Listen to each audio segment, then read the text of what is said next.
Hinampas lang ni Judy. Ano itontuan.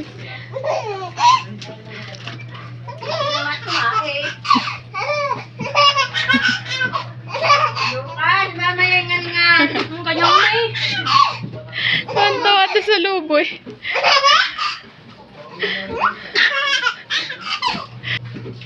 Wag, yung ipis siya.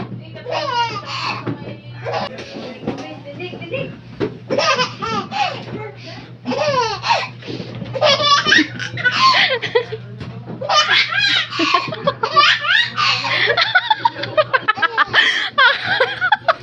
Ano ko yung tawa na Lucas. Mamaya, ay, kailangan palitin niyo yan.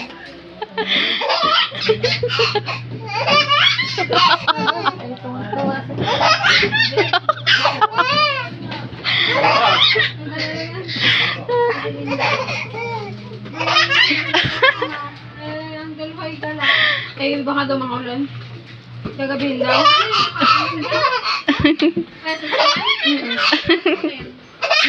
Yung abang siya. Hindi mo makapasok. Yung dalawa, hindi mo makapasok.